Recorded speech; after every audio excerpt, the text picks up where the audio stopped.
The escape, Rick's deadly revenge shakes Port Charles. After 3 grueling weeks of captivity in Alexis Davis's basement, Rick Lansing has finally broken free from his restraints, and his thirst for vengeance knows no bounds.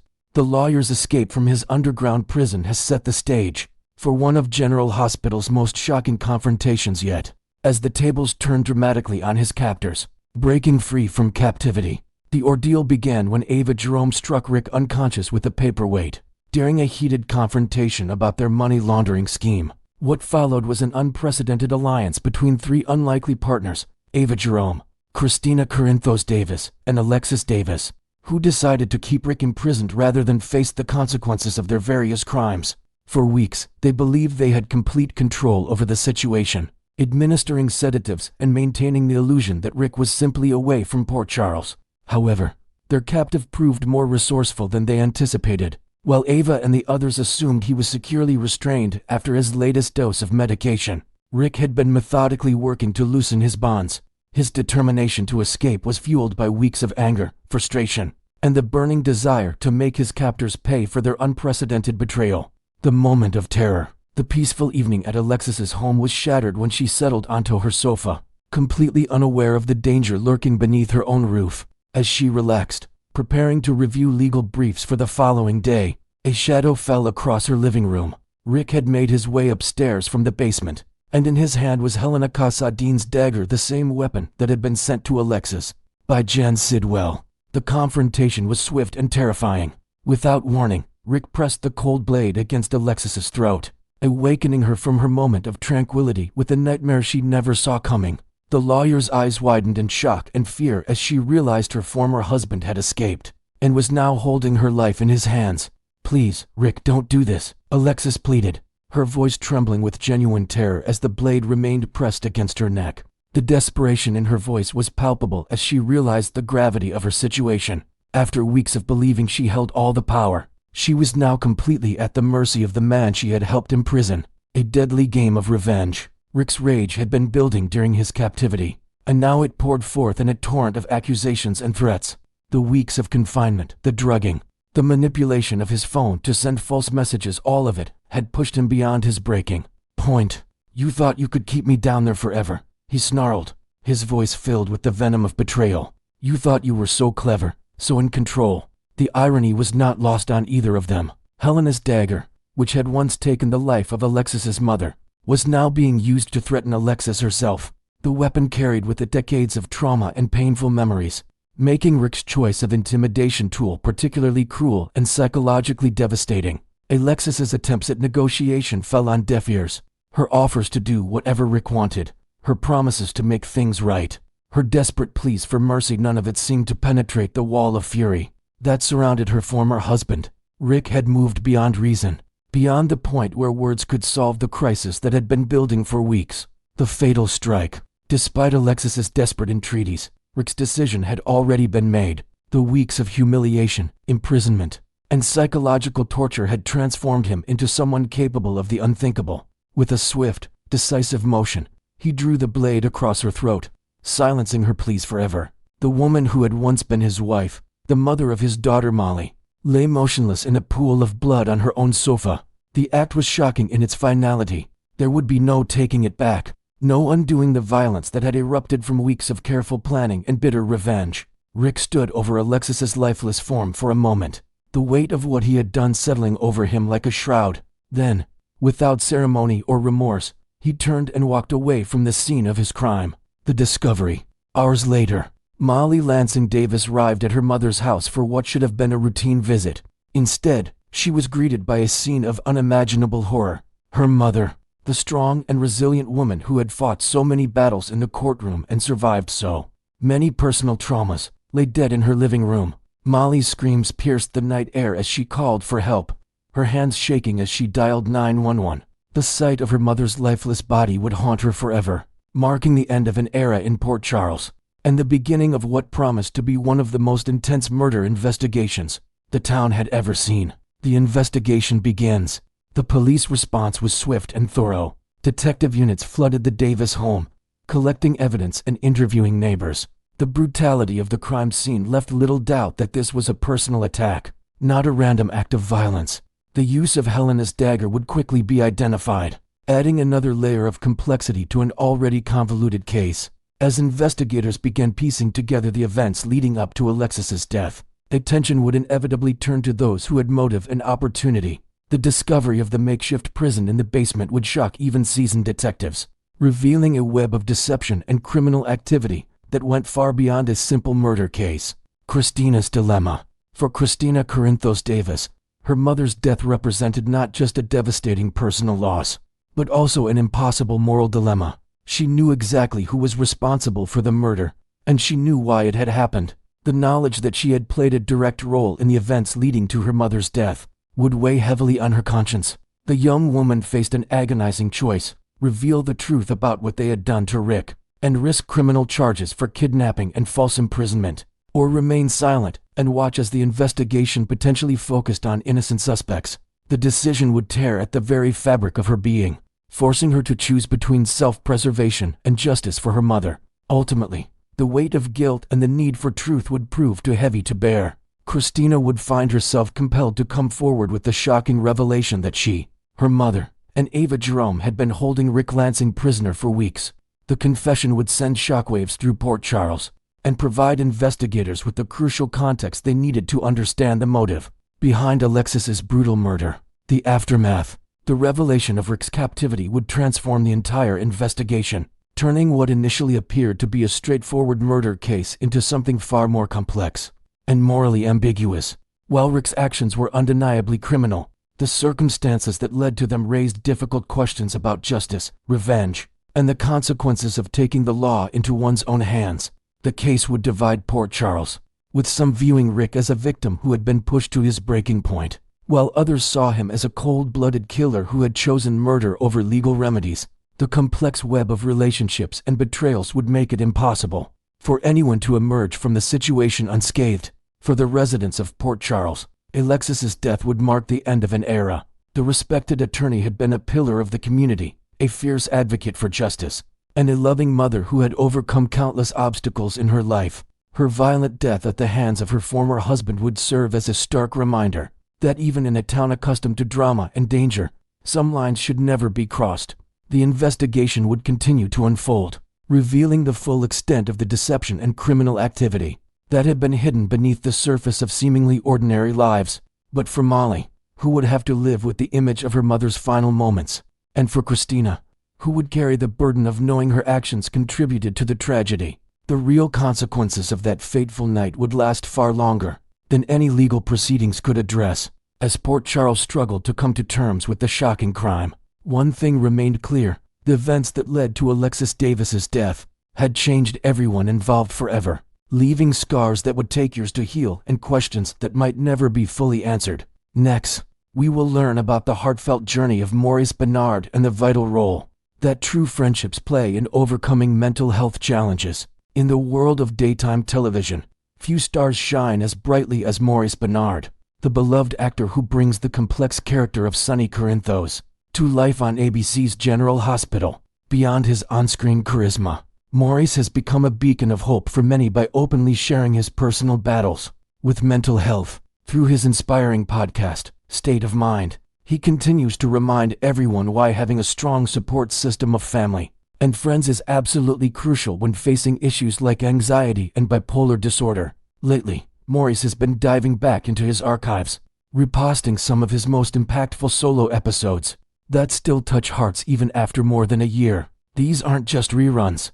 They're timeless messages that resonate deeply with fans who find solace and motivation in his words. Imagine tuning in to hear raw, honest stories that make you feel less alone in your own struggles. That's the magic Maurice brings to his audience. The podcast itself was born out of Maurice's own experiences with anxiety and bipolar disorder, conditions that have shaped much of his life both on and off the set. He frequently invites guests who bare their souls, discussing everything from personal triumphs to the darkest lows. But in recent times, he's shifted gears a bit, choosing to revisit and share selected older episodes that pack an emotional punch. General Hospital enthusiasts keep coming back for more, drawn to the authenticity and inspiration that Maurice exudes.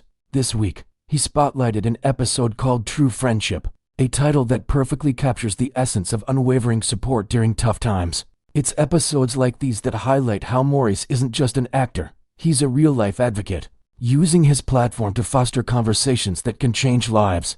Flashback to July of last year, when whispers and worries spread like wildfire among fans. Could Maurice Benard, the man behind the iconic Sunny Corinthos, actually be stepping away from the soap opera that has defined his career?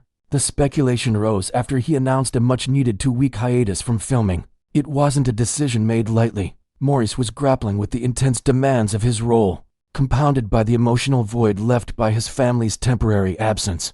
His wife, Paula, and their supportive son were off on their own adventures, and in a selfless move, Maurice chose not to reach out and burden them with his troubles.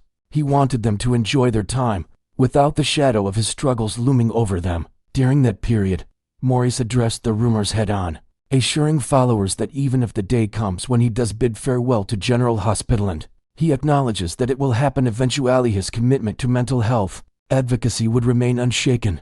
In fact, he's expanded his vision lately, expressing a desire to take his efforts directly to the streets, perhaps organizing outreach programs to assist the homeless population, who often face similar invisible battles. Picture Maurice, with his trademark intensity, rolling up his sleeves to make a tangible difference in communities that need it most. It's a natural extension of the empathy he portrays so convincingly on screen.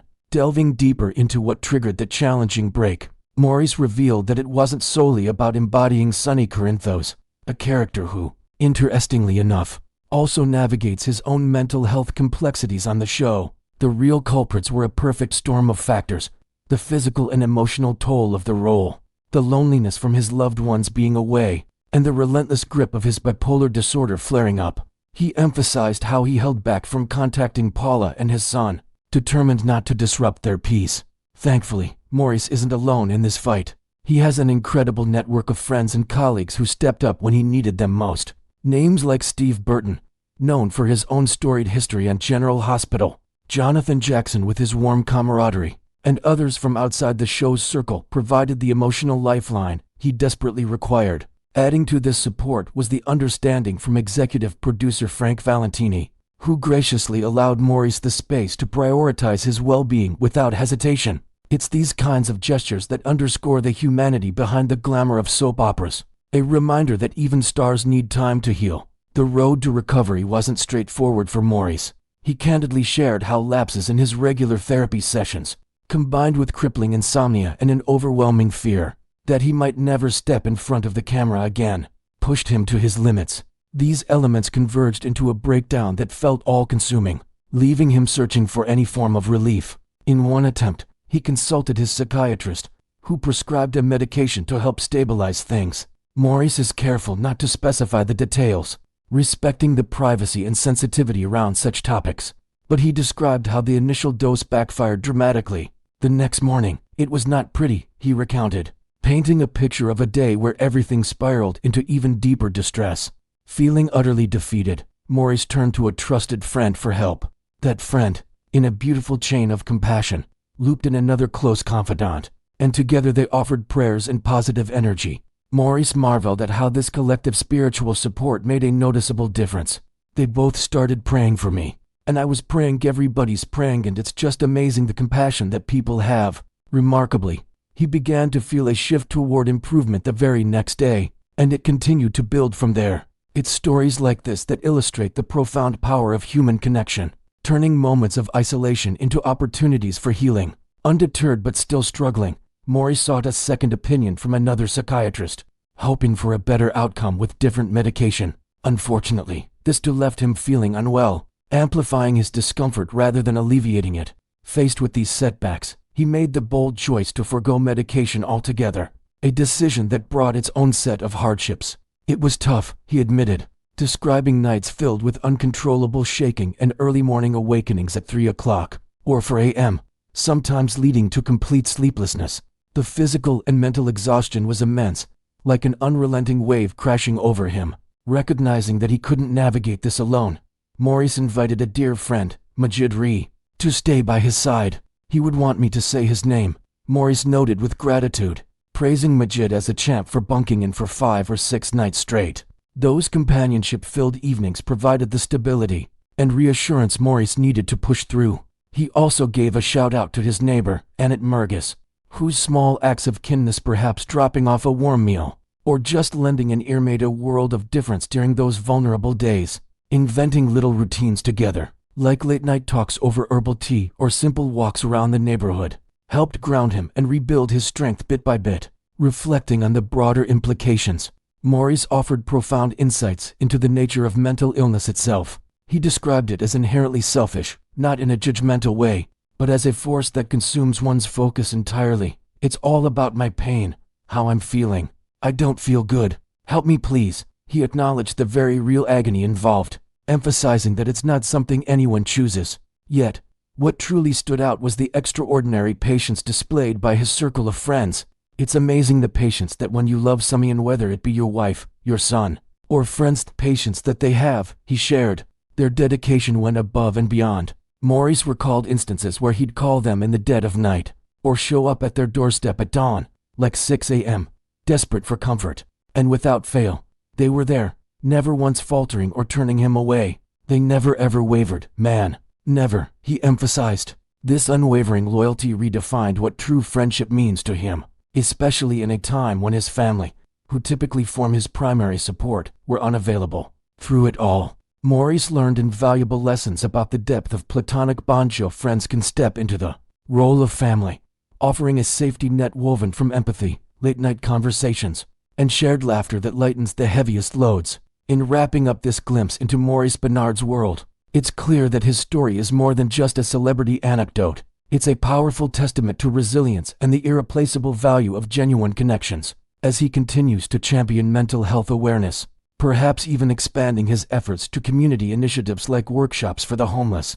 or online support groups, fans can take heart in knowing that vulnerability shared is strength gained. Next, we will learn about the intriguing possibility that Maxie Jones could awaken from her coma and immediately spot the imposter pretending to be her beloved Nathan West. In the ever-twisting world of Port Charles, where secrets simmer just below the surface, General Hospital fans are buzzing with anticipation over what might happen when Maxie Jones finally opens her eyes. Portrayed by the talented Kirsten Storms, Maxie has been a fan favorite for her sharp wit and unyielding spirit, but lately, she's been sidelined in a dramatic coma storyline that has left viewers on edge. Kirsten herself is currently taking a well-deserved break from the show to settle into her new life in Tennessee after a big move, juggling family responsibilities and perhaps even exploring some local Southern charm, like hiking in the Smoky Mountains or trying out regional cuisine. Rest assured, this isn't a permanent goodbye, it's merely a temporary pause, much like a character stepping off stage for a brief intermission. Sources close to the production hint that her return is already in the works, with scripts being fine-tuned to bring Maxie back with a bang, possibly incorporating elements of her real-life relocation into subtle character development, such as Maxie dreaming of new adventures during her unconscious state. This hiatus allows the writers to build suspense, weaving in layers of mystery that will make her comeback all the more explosive. The timing of Kirsten's absence has sparked some disappointment among the loyal viewership, especially since it coincides with the much-anticipated return of Ryan Pavey, who reprises his role in a way that's got everyone talking. Ryan's charismatic presence has injected fresh energy into the show, with his character navigating old rivalries and forging unexpected alliances, perhaps even crossing paths with familiar faces from his past escapades in Port Charles.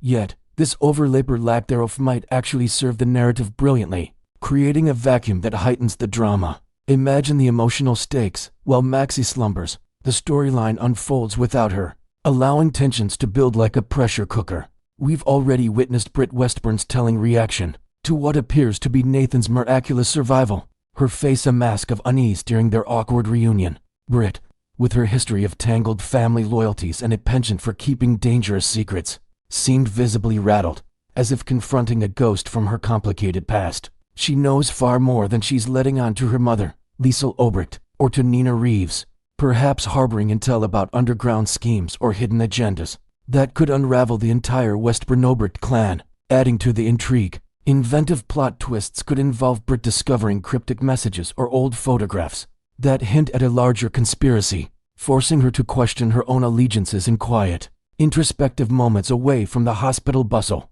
Nathan's demeanor post-embrace only adds fuel to the fire. his eyes betraying a flicker of hesitation that screams hidden truths. It's as if he's wearing a disguise that's starting to crack under scrutiny, with subtle mannerisms like a slight twitch or an unfamiliar phrase that don't quite match the Nathan we all remember. Clearly, appearances are deceiving here, and the showrunners might be setting up a classic soap opera trope, a brainwashing scenario, where Nathan's mind has been manipulated by shadowy figures, or even a more sinister body swap involving notorious villains like Caesar Faison or the late Peter August. Picture this: Faison, known for his masterful deceptions and genetic experiments, could have engineered a lookalike through some clandestine lab in a remote European hideout, complete with fabricated memories implanted via advanced hypnosis techniques.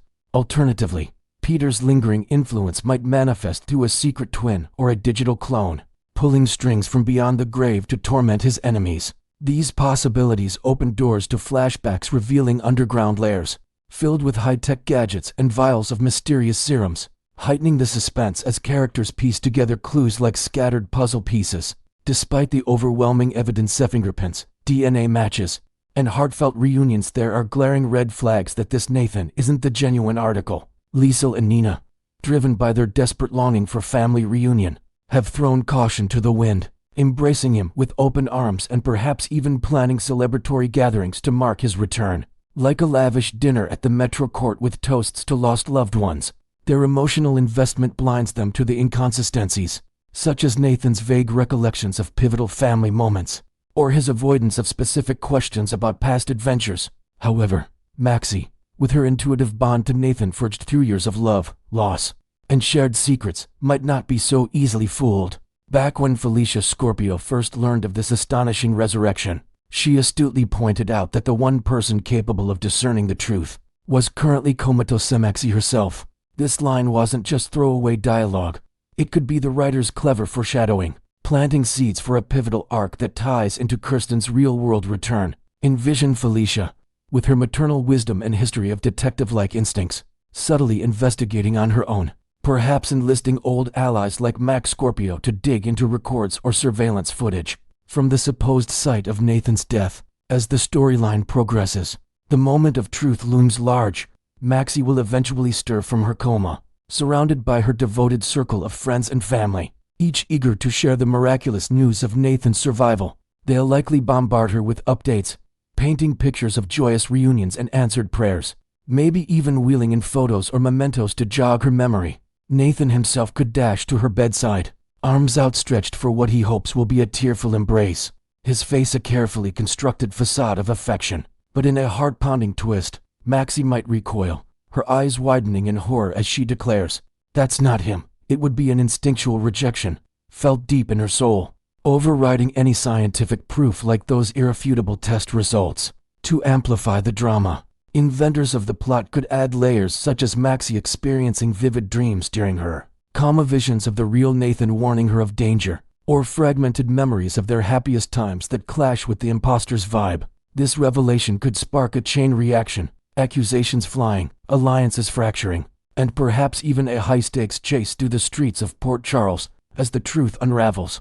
The fallout from Maxie's awakening promises to be nothing short of spectacular, positioning her as the linchpin in dismantling this elaborate Nathan deception. General Hospital spoilers tease that her role will be central, exposing lies that could topple empires within the show's universe, maybe even linking back to long-forgotten plots involving international intrigue or corporate espionage tied to Casadini Holdings. Fans should brace for jaw-dropping developments, including potential crossovers with other characters who sense something's amiss, like Spinelli using his hacking skills to uncover digital footprints, or Anna Devane drawing on her spy expertise to interrogate suspects. As Kirsten Storm steps back into Maxie's shoes, expect her performance to infuse the scenes with raw emotion, drawing from her own experiences of resilience and change. This storyline isn't just about shock value. It's a testament to the enduring power of intuition and love in a world full of illusions. Keep your eyes glued to ABC General Hospital for all the unfolding drama. And remember to subscribe for more spoilers that keep you one step ahead in Port Charles.